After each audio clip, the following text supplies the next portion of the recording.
All right, today guys, we're gonna talk to you about this pizza that is reminiscent of an airplane.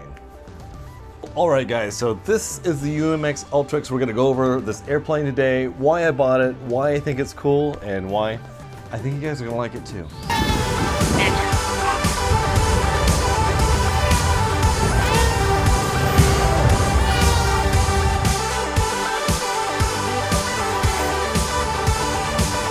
Oh, right through the gap in the tree. That's pretty awesome. Look at this thing, you guys. So cool.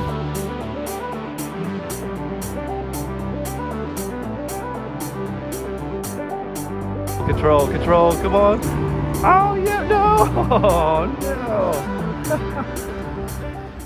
Okay, guys, to explain the UMX Ultrix the best would be to say that it's a wing in a delta formation, so it has elevons. It has two motors, so basically you can have differential thrust on each motor, and it flies around very quick because it has brushless motors, and it can flat spin because of the differential thrust. So that makes it really, really fun. In fact, my son, who's kind of a beginner / intermediate pilot, has no problems flying this thing around. He switches from safe to AS3X all the time if he gets in trouble, but he's having a really good time with this thing. So a couple things to note about this airplane is that it is the expanded polypropylene body, which is a little bit more durable than the EPO. It doesn't smash so easy, and it kind of keeps its shape. I am using the Tattoo 800 milliamp battery packs. These are 25C. I got these off of Amazon, 6 of them for $22. It really lasts a long time. We're getting super long run times, probably 10 minutes plus on this thing.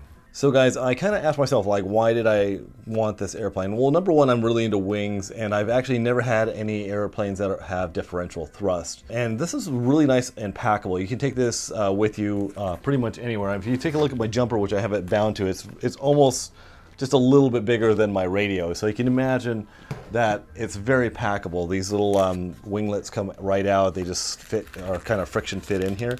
It also has this nice little box that holds it very safely inside the box. So the reason I was drawn to this airplane is that it has a lot of really good characteristics. It can do a flat spin with a differential thrust. It can slow down very, very slow and do high alpha into the wind, which is kind of like this nose up attitude. Also, you can go into high rates and just get these crazy spins and crazy loops as well. So that's what makes it so fun. In fact, everyone that's seen this thing fly, and myself included, thought it was really, really neat. So you have to wait for it to initialize. So you're gonna pop this battery cover back on, and you'll see it here initialize in just a second here. There we go, and it's fully initialized. All right guys, so I have it in safe mode, so you'll see that as it goes nose down, it's gonna go elevator up, and same thing if I goes nose up, it goes elevator down, and the same thing with the right and left here. And if I switch that, we'll have the AS3X mode on only, and you'll see that it just reacts to outside influences, which is good on a small airplane like this. It tends to fly a little bit heavier than it actually is. Here's left and right. Oh, it actually feels really cool because it's actually kind of hot here. So by the way, so I have the 800 milliamp battery pack almost all the way up into the nose to give it the proper CG. And the CG mark is this little hole right here in the nacelles. You can just put a little mark there and hold it in place here, and you'll see that spot. Oh, here we go. So basically it's right there is where the CG point is, right at the little dot. Okay guys, so what is the bad part about this airplane? There's a lot of good things about it. It's really, really fun to fly. So it's a little expensive for how large it is, but as you guys know with technology, as things get smaller, sometimes the technology has to get smaller and the prices stay about the same. But the worst part about this airplane is the stock props. Now, this is a brand new one, but I could literally take this and just break it in half. It's very, very weak. The ends tend to fray off very, very quickly. They're just not good props whatsoever. So I've got these props that I bought from Race Day Quads, and I will put a link in the description down below for these. And these are a 65 millimeter, 1 millimeter shaft. I think 1 millimeter or 1.2 millimeters. These fit anyway. I'll put the same link that I found for these. Not only are the stock props weak, but they're also very expensive to replace. I bought a second set of these, which was 4 props, and it was like $6 or $8 and another $4 for shipping. These were $2 for 8. So the race day quad props were much better quality, much better durability, and way less expensive. So I just bought a whole mess of them, so in case we happen to break them. So guys, just like with all the UMX airplanes, it has the little brick in the center with these little motors that control the ailerons and elevators, and they're super quick. Standard there, they have this little protection bubble over the top of it, which is really, really nice.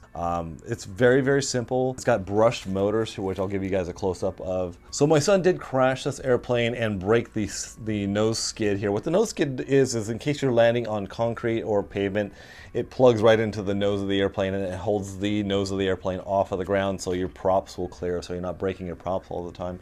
So he crashed and actually broke the clip off, so I've got part of it stuck in the inside here. So I've got to do some magic work in my office today and trying to get that pried out of there. And maybe I will actually just bend another one of these out of my dental wire over here. The funny thing, guys, is I had no interest in this airplane at all. I didn't even know it existed until one of you guys suggested, hey Jeff, have you ever heard of the Ultrix? You really need to do a review about this airplane. And I decided to get one, and I am definitely not disappointed whatsoever. So I think you guys will like this airplane. If you haven't taken a look at it, or if it's not on your radar, definitely check it out. That is the review for right now. I'll do a long-term review coming up in the future, and I will see you guys out of the flight field.